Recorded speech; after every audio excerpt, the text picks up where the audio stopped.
नमस्कार मंडळी, मी पंढरराव ठोंबरे. आपलं चॅनल नक्की सबस्क्राईब करा, शेअर करा आणि आपली प्रतिक्रियाही नक्की कळवा. नगर जिल्ह्यातील वैष्णवी हगवणे या महिलेचं आत्महत्येचं प्रकरण गेल्या काही दिवसामध्ये महाराष्ट्रामध्ये गाजतं आहे. या वैष्णवीचा बळी हा हुंडा प्रथेने घेतला आहे का, असा प्रश्न पुन्हा एकदा महाराष्ट्राला पडलेला आहे.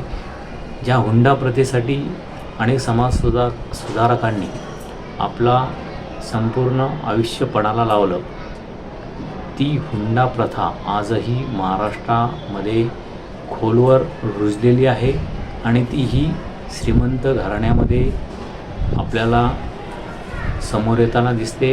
हे श्रीमंत घराणे नसून भिकारचोट घराणे आहेत का, असा एक प्रश्नही सध्या महाराष्ट्राला पडलेला आहे. कारण वैष्णवीचा जे कुटुंब आहे, हे हगवणे कुटुंब हे एक मोठे राजकीय प्रस्थ आहे आणि या हगवणे कुटुंबाची नगर आणि पुणे जिल्ह्यामध्ये मोठ्या प्रमाणात करोडो रुपयाची प्रॉपर्टी असतानाही या वैष्णवीच्या वडिलाकडून हुंड्यापायी त्यांनी एक फॉर्च्युनर जी 50 लाखाची आणि 50 तोळे सोनं असं घेतलं. आणि त्यावेळी राष्ट्रवादी काँग्रेसचे उपमुख्यमंत्री अजित पवार हे उपस्थित होते आणि त्यावेळी त्यांनी प्रश्नही एक विचारला होता की हगवणे कुटुंबाने ही फॉर्च्युनरची मागणी केली की वैष्णवीच्या वडिलांनी दिली.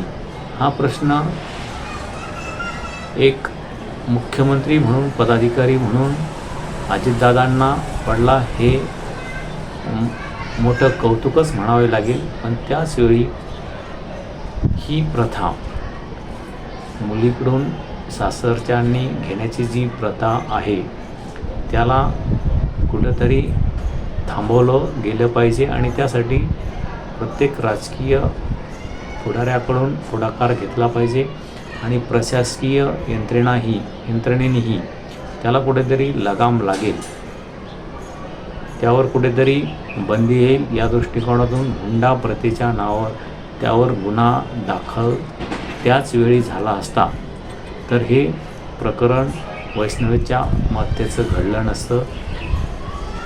आणि असे अनेक प्रकरण घडत आहेत, मात्र एखादंच प्रकरण असं महाराष्ट्रासमोर येतं आहे आणि ते गाजतं आहे. मात्र सर्वसामान्याचे जे प्रश्न आहेत, महिलांचे हुंडा प्रथेसंदर्भात जो प्रश्न आहे तो अद्यापही महाराष्ट्रातून मुळासकट उपटलेला गेलेला नाही आणि तो आजही महिलांचे बळी घेतो आहे. अनेक मुलींच्या वडिलांचे बळी घेतो आहे. कारण अनेक शेतकरी कुटुंबातील ज्या मुली आहेत त्यांना लग्नासाठी पैसे हे मुलीच्या वडिलाकडे नसतात, त्यांना शेती विकावी लागते. शेती विकली नाही तर अनेक वडिलांनी पैसे नसल्यामुळे आत्महत्या केल्याच्या बातम्याही नेहमी वृत्तपत्रामध्ये आपण वाचतो, माध्यमामध्ये वाचतो.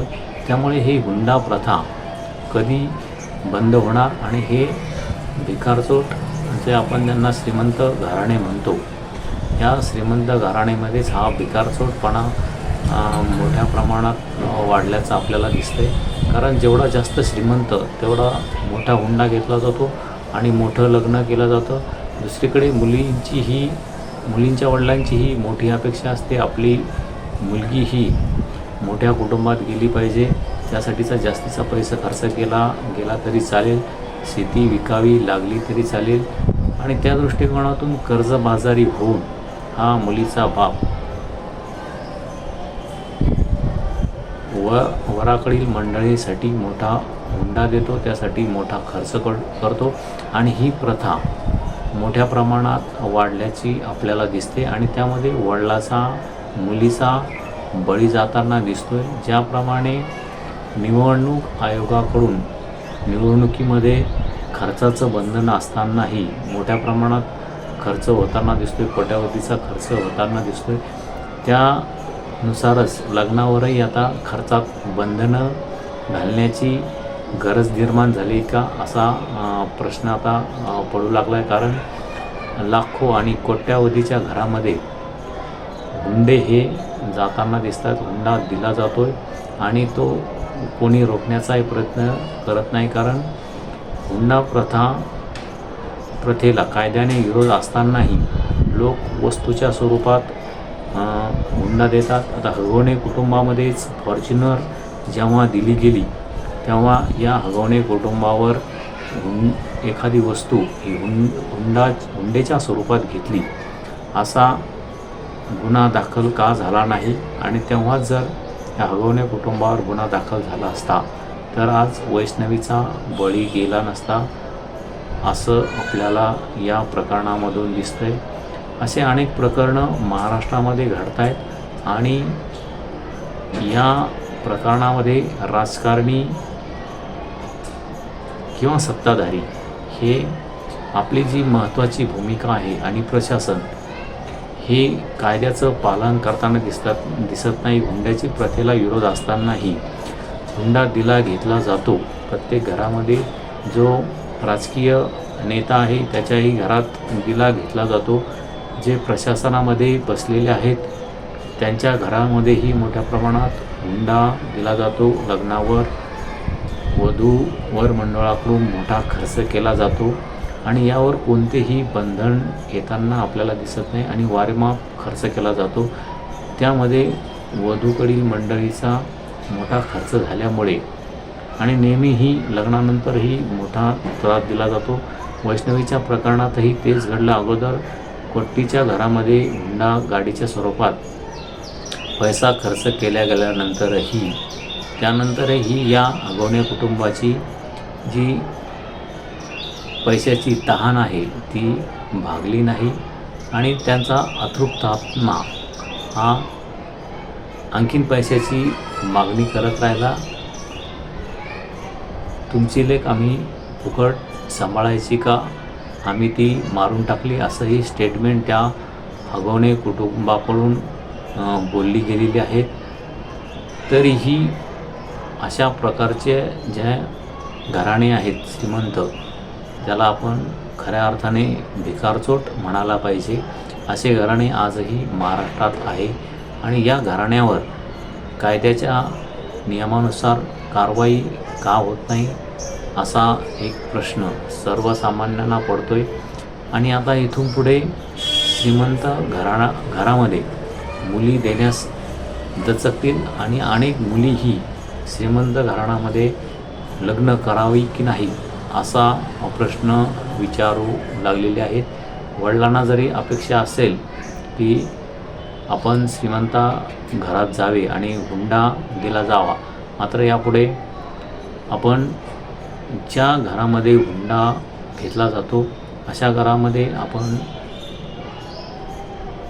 सून म्हणून जाणार नाही असा निर्धार प्रत्येक मुलीने करणं अपेक्षित आहे. तेव्हाच्या हुंडा प्रथेला कुठंतरी आळा बसेल आणि हुंडा प्रथा थांबवण्यासाठी सत्ताधारी, राजकीय पुढारी, प्रशासन नेमकी काय करतं असा प्रश्न पडतो.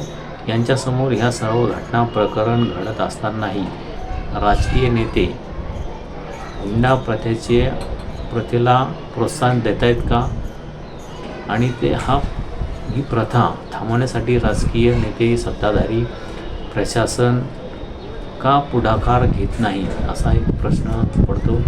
तुम्ही तुमची प्रतिक्रिया नक्की कळवा की महाराष्ट्रात नेमकी काय चाललं आहे. हुंडा प्रथा संदर्भात अनेक समाज सुधारकांनी आपलं संपूर्ण आयुष्य खर्ची घातलेलं असतानाही सध्याही हुंडा प्रथेमधून महिलांचा बळी जातोय आणि आपले सत्ताधारी हे अनेक लग्नाला ह्या मोठमोठ्या उपस्थित राहून त्यांच्यासमोर वस्तू घेतल्या जातात. अनेक सत्ताधाऱ्यांनाही किती हुंडा दिला जातो, किती वस्तू दिल्या जातात, घर दिल्या जातं आहे का, फ्लॅट दिला जातो आहे का, हे सर्व माहीत असतानाही त्या संदर्भात योग्य ती कारवाई केली जात नाही आणि त्यामुळे हुंडा प्रथेला लग्नाच्या खर्च करण्याला ज्या मर्यादा अपेक्षित आहेत त्या मर्यादा न पडता त्या वाढत चाललेल्या आहे आणि त्यामध्ये मुलगी आणि तिच्या आईवडील भरडले जात आहेत आणि त्यांना शेवटी एक तर मुलीचा जीव जातो, नाहीतर आईवडिलांना आत्महत्या करण्याची वेळ या हुंडा प्रथेमुळे आलेली आपल्याला दिसते. तुम्ही तुमची प्रतिक्रिया नक्की कळवा की ह्या हुंडा प्रथेला नेमकी प्रोत्साहन कोण देत आहे आणि त्या संदर्भात योग्य ती कारवाई महाराष्ट्रात केली जाते का या संदर्भात आपली प्रतिक्रिया नक्की कळवा. आपलं चॅनल लाईक करा, शेअर करा, सबस्क्राईब करा. धन्यवाद. थांबतो.